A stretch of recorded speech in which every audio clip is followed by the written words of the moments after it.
Bonjour et bienvenue dans votre émission préférée du dimanche, l'Orient Express, pour parler du Moyen-Orient à partir de Bruxelles. Nous sommes le dimanche 7 janvier 2018 et c'est donc la première de l'année 2018. Je vous souhaite amour, gloire et beauté, mais surtout la santé et pourquoi pas beaucoup d'argent. Mais la vérité, je souhaite la paix dans le monde et spécifiquement au Moyen-Orient puisque notre émission lui est dédiée. N'hésitez pas à nous suivre sur notre page Facebook Orient Express-Arabelle FM, à nous écouter, à nous réécouter, à nous contacter par SMS au 0488 106 800. Comme tous les dimanches, je suis accompagnée de la réalisatrice et consultante Myrna Nabhan. Hi Myrna, kifek. Hi Majouline, kifek, ça va? Tu vas bien, alhamdulillah. Ça va. Bonjour tout le monde. Kil aam wa antum bkhair, donc bonne année. Je vous souhaite tout le meilleur donc pour cette année 2018. Et vu comme Majouline vient nous le dire, qu'on est dans une émission consacrée principalement donc au Moyen-Orient, vraiment Inch'Allah que cette année soit l'année de l'apaisement et du retour à la paix dans notre magnifique région. J'espère que vous allez vraiment tous très bien, sinon très chers auditeurs, et que vous avez passé aussi une super semaine, la première de l'année, donc après les fêtes. Et on est vraiment ravis de passer la prochaine heure et la prochaine année d'ailleurs en votre compagnie à bord de l'Orient Express. Alors, voilà, pour commencer l'année, aujourd'hui, on vous a préparé une émission un peu light, on va dire, pour commencer l'année en douceur. Avec donc les tempêtes de neige et les conditions météorologiques qui sont de plus en plus déréglées, on va dire. Donc on pense à ce qui se passe maintenant aux États-Unis aussi. On avait envie de s'intéresser de plus près justement à ces questions environnementales. Et puis c'est un sujet très 2018, on va dire. Et après on va s'intéresser à ce sujet. Donc après s'être intéressé à la base à un document on va parler d'un documentaire donc qui s'appelle Fires of Kuwait, donc les feux de Koweït. On va parler des tempêtes, mais aussi d'un autre genre de tempêtes, donc pas des tempêtes de neige, mais des tempêtes de sable qui s'abattent de plus en plus sur le Moyen-Orient. Pourquoi, comment, qu'est-ce qui se passe? Et pour terminer, on a préparé encore beaucoup de choses à découvrir dans votre rubrique préférée, Yallah en cuisine. Voilà, Yallah en cuisine. Mais avant donc de se lancer dans ce programme light, c'est vrai que ça a l'air chargé vu ce que je dis, mais il est light. Majouline on va nous présenter l'agenda de la semaine, puis quelques infos qui ont fait polémique ou au contraire qui sont passées inaperçues dans sa rubrique Coup d'œil sur les médias.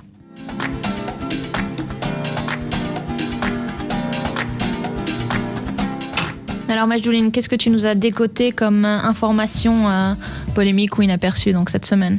Alors cela n'a échappé à personne évidemment, l'arrestation de l'activiste palestinienne Ahed Tamimi.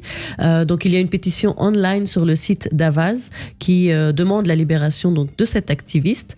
J'anticipe déjà ta question Myrna sur Ahed Tamimi. Donc c'est bien l'adolescente blonde aux yeux bleus arrêtée chez elle et qui risque 7 ans de prison pour avoir malmené un soldat qui reste passif devant elle et sa cousine. Oui, c'est des images qu'on voit souvent sur les réseaux, on va dire pro-sionistes. Voilà, parce que dans les réalités, comme souvent, les images de les vidéos virales ne disent pas tout. Donc l'incident, effectivement, entre les cousines Tamimi et les soldats israéliens s'est produit le 15 décembre, en marge des manifestations parfois violentes contre la décision américaine de reconnaître Jérusalem comme la capitale d'Israël. Donc 8 Palestiniens, dont un homme en fauteuil roulant, ont été tués, des dizaines blessés. Et selon le père de Ahed, donc Bassem Tamimi, qui est un activiste aussi connu, la vidéo a été filmée juste après que des soldats aient tiré du gaz lacrymogène dans leur maison à Nabi Saleh. Et il explique que la passivité des soldats est due au fait qu'en fait ils avaient déjà tiré des balles en plastique, dont l'une avait atteint le visage d'un des cousins de Ahed, donc Mohamed Tamimi, 14 ans. Je pensais que c'est son frère, moi. Et donc, oui, c'est son cousin. Et donc, elle s'agitait vraiment et elle essaie de se faire entendre par les soldats pour tenter de les faire partir, pour éviter de blesser encore d'autres personnes. Et d'ailleurs, ces images ont aussi fait le tour des télés internationales. Voilà. Et en fait, c'est pour ça qu'elle a été arrêtée. En tant qu'exemple, pour prouver aux colons et autres sionistes que leur armée était intouchable en quelque sorte, que ce qu'elle a fait est grave. Donc voilà, oui, on va aller l'arrêter, parce que c'est vrai qu'il est absurde d'arrêter une adolescente, saccager sa maison familiale, confisquer tous les biens technologiques de la famille, donc ordinateur, téléphone, voilà tout, pour un coup de pied. finalement. Donc eux, quand ils ont été là arrêtés, ça a été filmé cette fois-ci par l'armée israélienne. Donc tout ceci aussi est orchestré par l'armée israélienne pour apaiser leur société. D'accord. Il y a une pétition en ligne donc sur le site Havas pour réclamer sa libération. Voilà. Et tout cela, évidemment, sans nous faire oublier le reste des humiliations quotidiennes vécues en Palestine et provoquées par les forces de l'occupation. Mais d'ailleurs, justement, j'avais vu un reportage sur ça où il y a plus de 300 adolescents et enfants emprisonnés dans les... Oui, il y a beaucoup de choses. Mais il faut pas que le sujet de Ahed Tamimi éclipse les autres, parce qu'il y a, voilà, comme en fait, tu dis, c'est une sorte de symbole maintenant pour ces enfants. Mais il ne faut pas oublier les autres. Emprisonnés dans les prisons israéliennes. Donc voilà, je pense que tu vas encore parler de propagande israélienne dans ta deuxième news. Oui, alors je ne sais pas si tu te rappelles ou si vous l'avez lu, mais vers fin décembre, on lisait dans tous les journaux que la Norvège allait durcir ou même carrément arrêter l'aide aux ONG palestiniennes pro-BDS. Alors BDS, je rappelle, c'est la campagne internationale qui demande le boycott et aussi qui demande à faire des pressions économiques sur Israël ou des produits qui viennent d'Israël, des colonies d'ailleurs. Oui.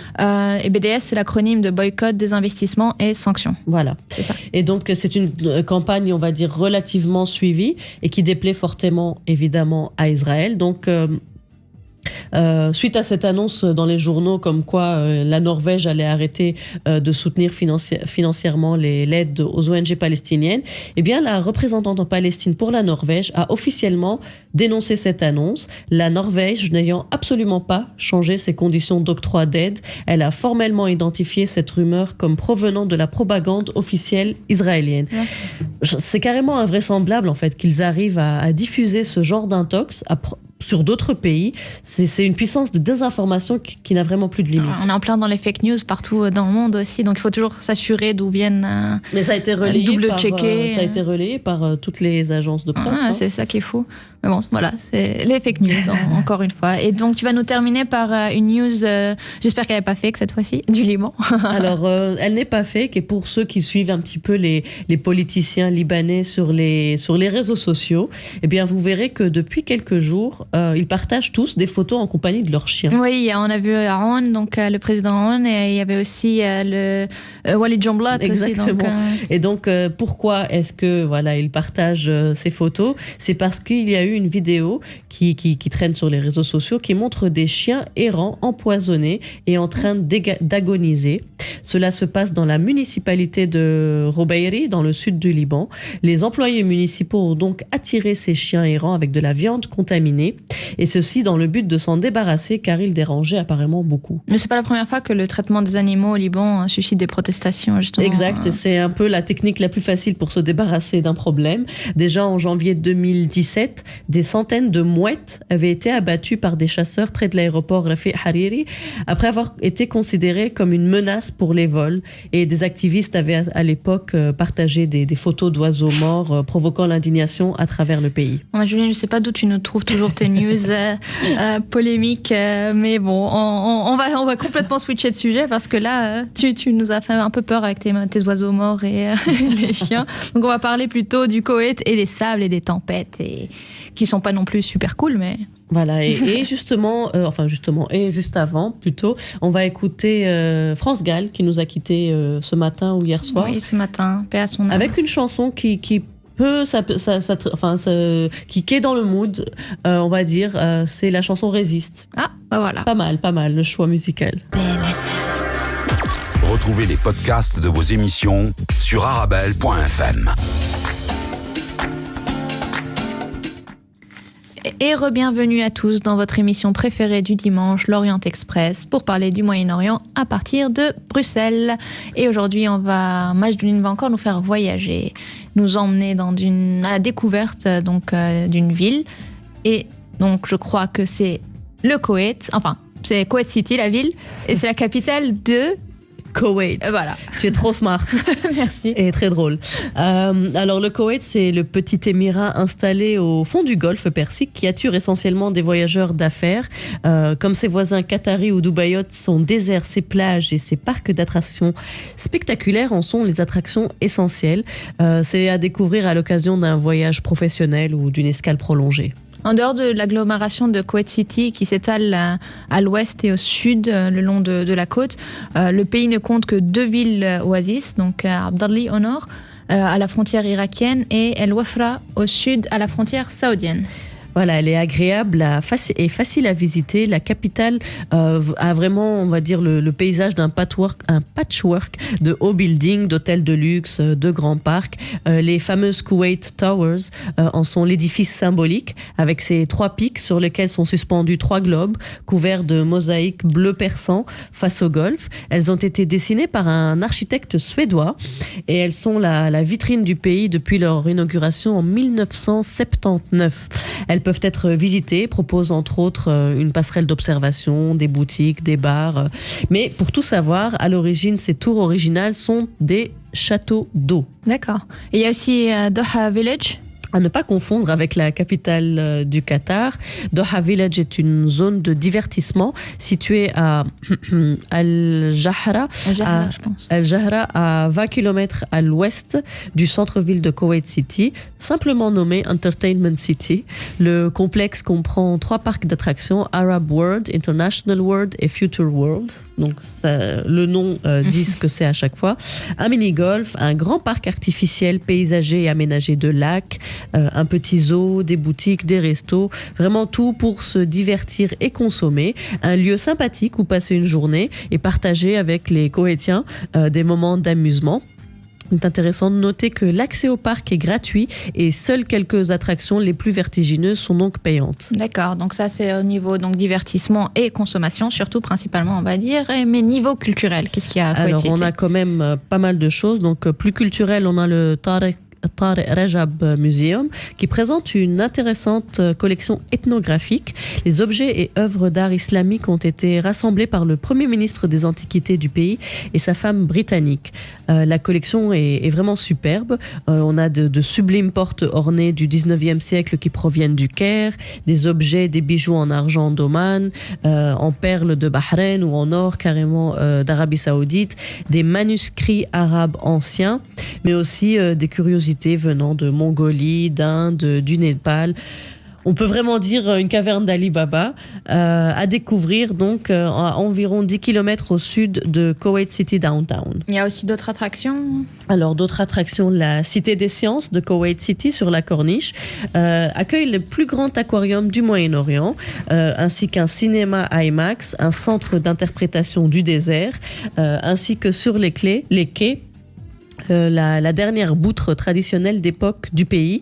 Et donc, on peut aussi voir plus de ces bateaux. Un boutre, c'est un bateau oui, c'est des bateaux. C'est les anciens bateaux pour transporter la marchandise. D'accord. Donc, vous pouvez voir d'autres donc, de ces boutres. Il y en a des plus récents, évidemment. Donc, pour ça, vous pouvez aller au petit port de pêche qui est à 25 km au large de Kuwait City. Le littoral du Koweït est essentiellement constitué de longues plages, pour la plupart publiques. Au sud du pays, à El Khiran, une grande marina artificielle cernée de résidences de vacances y a été construite. On trouve aussi un site archéologique de l'âge du bronze, un des plus importants du Moyen-Orient. Malheureusement, les Irakiens l'ont quasiment détruit. Le Koweït, principalement dans le désert, garde par endroits les stigmates de l'invasion irakienne de 1990 et de la première guerre du Golfe. D'ailleurs, c'est de ça dont on va parler dans la suite de notre émission. Détendez-vous en musique.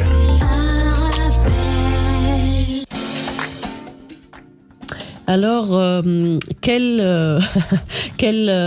review allons faire pour commencer l'année dans ta rubrique Il était une fois le Moyen-Orient? Un livre ou un film? Surprise, je l'ai dit juste avant, donc bien sûr, donc on parle du Koweït, on va parler aussi du changement climatique, donc j'ai choisi un documentaire, donc un film, qui combine en quelque sorte ces deux sujets.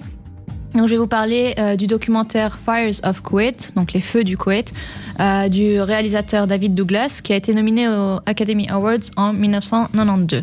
Bon, c'est un documentaire sur la guerre du Golfe, je suppose. En fait, c'est plutôt sur une partie de cette guerre. Donc, ici, donc, dans ce documentaire, c'est un petit documentaire de 35 minutes qui est disponible sur YouTube, si vous voulez le voir. Donc, ici, on s'intéresse à l'épisode des...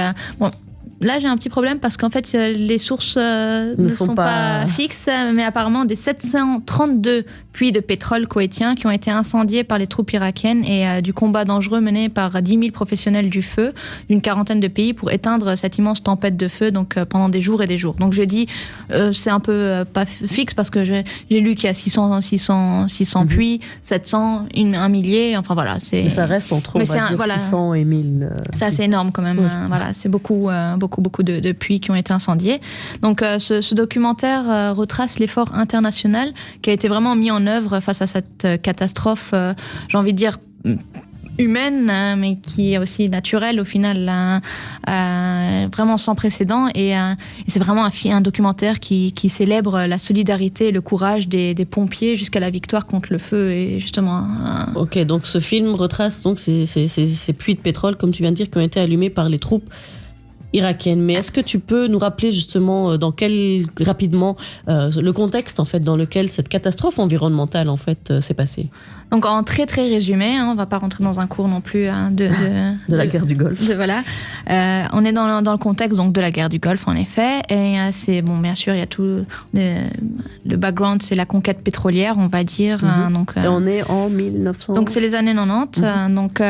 Donc il y a eu l'opération Tempête du désert qui est enclenchée par la coalition internationale qui lançait justement après l'invasion du Koweït par Bagdad. Donc en janvier 91, les soldats irakiens ont commencé à mettre le feu au puits koweïtien. C'était un acte délibéré, en effet. Il y a toute une stratégie derrière tout ça. Donc, comme je dis, on était voilà, il y a cette guerre du pétrole qui se joue, et donc chacun voulait vraiment soit vraiment bien garder ses propres ressources, soit justement n'en faire pas profiter aux autres. Et donc, en faisant ça, ça allait faire aboutir à un des objectifs justement de Saddam Hussein à l'époque, qui était de faire augmenter les prix du pétrole aussi. Donc, on a compris qu'on a mis le feu au puits par les Irakiens, donc en Koweït, pour augmenter le prix du pétrole. Mais le documentaire, ça parle aussi donc de l'effort international, comme tu as dit. C'est une sorte d'hommage à ceux qui ont dû éteindre ces feux. Voilà, en fait, il met la lumière sur cette gigantesque opération de sauvetage, on va dire, qui a mobilisé donc 27 équipes internationales. Et c'est vrai que l'importance de leur travail ne doit pas être sous-estimée, parce que il y avait environ donc 300 experts étrangers, donc d'après ce que j'ai lu en m'y intéressant vraiment, et de diverses nationalités, donc d'un peu partout dans le monde. Donc c'était vraiment un effort conjoint, on va dire, qui a permis de mettre fin à toutes les sources de contamination de la terre, de l'air, de permettre la reprise rapide de la production pétrolière koweïtienne, afin déjà donc de sauver l'économie koweïtienne, mais aussi de ceux qui en découlent, donc de ceux qui achètent qui en dépendent, on va dire. Donc c'est assez international. Bien sûr, c'est ça, en fait, c'est très très très géopolitique tout ce qui s'est passé. Et justement, il fallait le faire vite parce qu'il fallait stabiliser le marché mondial du pétrole. C'était une arme extrêmement puissante, ce qui s'est passé à ce moment-là. Donc, et donc voilà, on voit vraiment les conséquences. Les environnementales que peuvent avoir en fait les conflits contemporains. Tout à fait. Et d'après les témoignages de l'époque, apparemment, donc l'épaisse fumée toute noire, elle a tellement obscurci le ciel que même il y a eu même une chute de température de 10 degrés carrément, et ça a affecté l'écologie d'un immense territoire. Donc, et justement, j'ai trouvé ça très intéressant parce que maintenant on parle beaucoup de catastrophes écologiques, de réchauffement climatique, d'environnement, tout ça, parce que voilà, on la fatigue notre vieille terre aussi, et il y a des changements en effet qui sont en train de se passer. Donc le dossier de la semaine.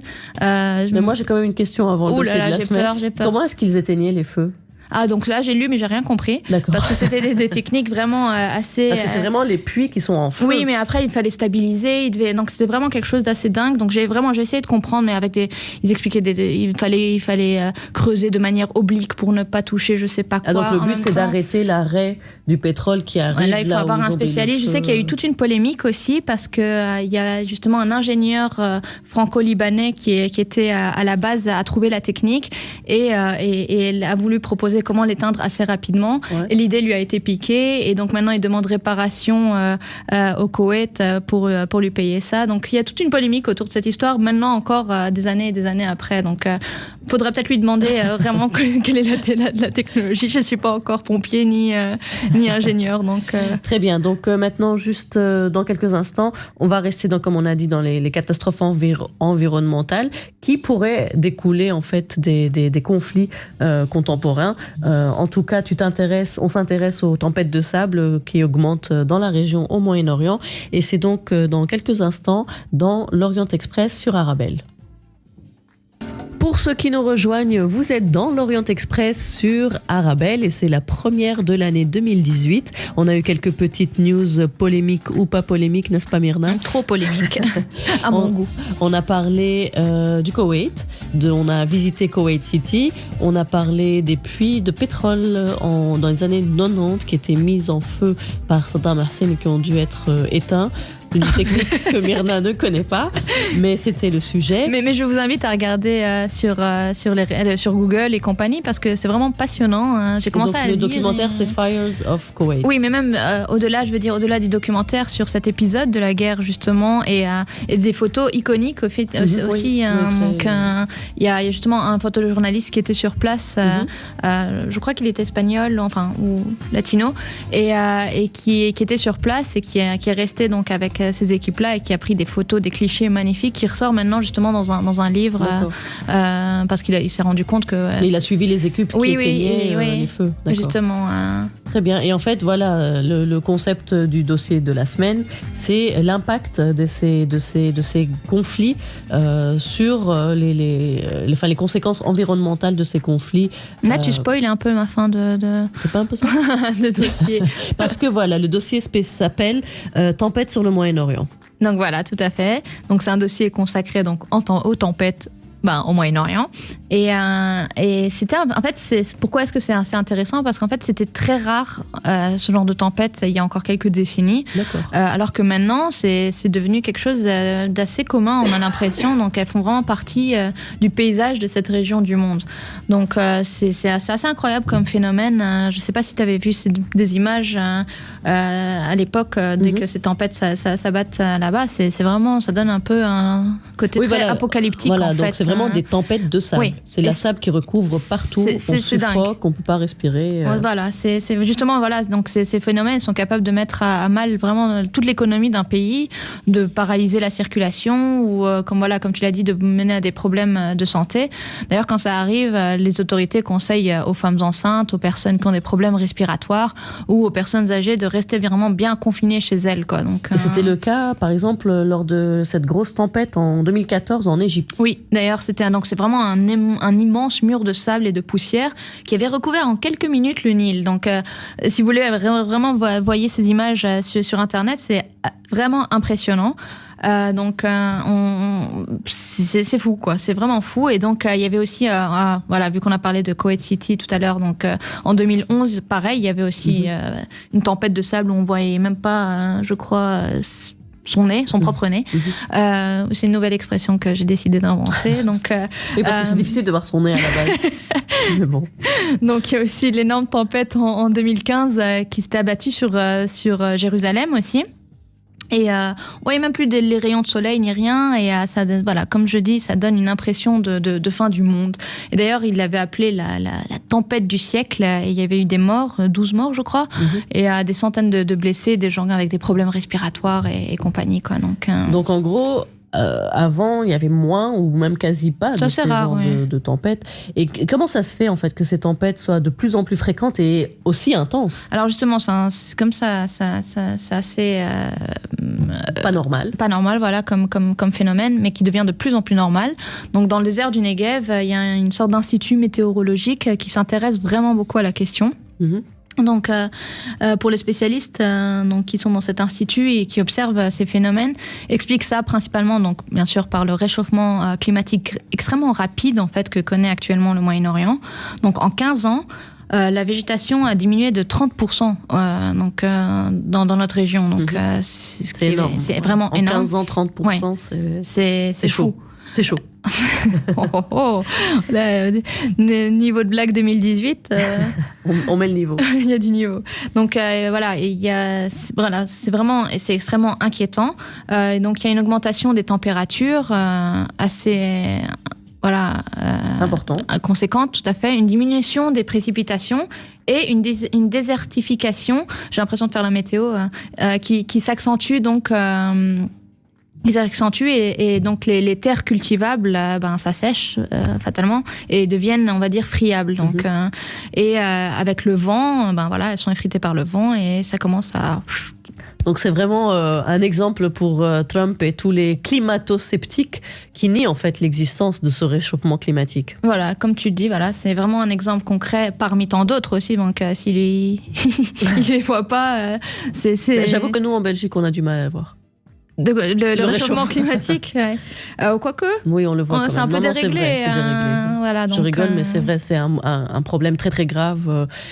Qui ne doit plus être nié, en fait. Oui, c'est ça. Je veux dire, on n'a plus besoin d'exemples qui nous le prouvent. On le voit bien maintenant aussi aux États-Unis, donc avec les moins 15 et les moins 20, je ne sais plus combien, même en Floride. Mais maintenant, on parle de réchauffement climatique, mais toi, tu me parles d'un impact de conflit armé sur le climat. Voilà. Comment donc, on fait donc voilà, c'est encore autre chose. Donc c'est vraiment certains scientifiques ont identifié donc ces facteurs qui sont aggravants au final. Par exemple là, dans le cas de ces tempêtes qui s'abattent de plus en plus au Moyen-Orient, apparemment un facteur aggravant serait la guerre en Syrie.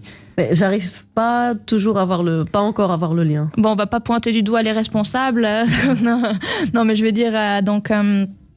Le lien, il est où ? Justement, par exemple, avec l'exode massif de la population. Oui, l'activité agricole s'est complètement effondrée dans de nombreuses zones. Beaucoup de terres sont laissées à l'abandon. Par exemple, à la périphérie d'Alep, il y avait des zones agricoles énormes. Les gens ont fui, les combats, à cause des combats et tout ça, donc il n'y a plus d'irrigation, il y a plus de... Donc, c'est, comme on dit, les terres cultivables, donc ça sèche et deviennent friables, on va dire. Donc...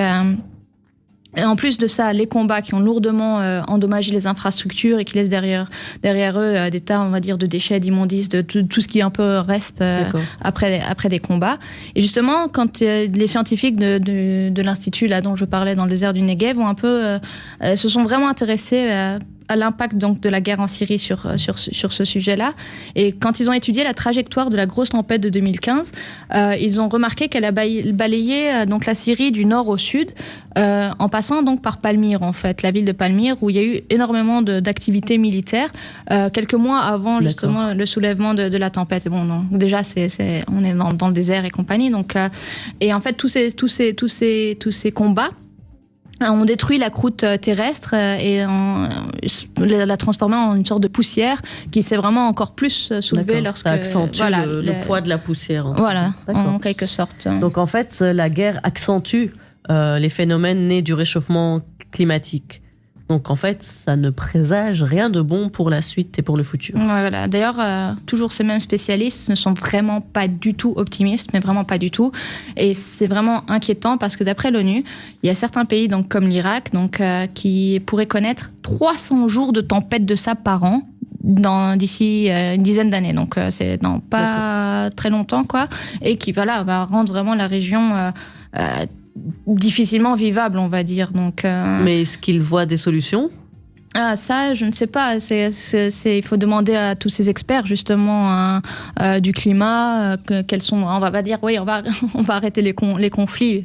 Non, mais parce qu'il y a les COP, toutes les oui, mais je pense que dans ces régions-là qui sont justement, c'est un peu le dernier de leurs soucis, même si avec le COP a pris en considération donc le réchauffement climatique genré. Pourquoi genré ? Ça veut dire que les femmes qu'elles sont plus impactées que les hommes par le réchauffement climatique, et c'est justement lié, comme tu viens de l'expliquer, aux histoires d'exode massif et d'activités agricoles qui diminuent, parce que les femmes sont aussi plus vulnérables. D'accord. Et donc le concept, c'était de maintenant aussi attaquer le sujet du réchauffement climatique au niveau du genre, encore plus. Donc je pense que ils essayent de trouver des pistes.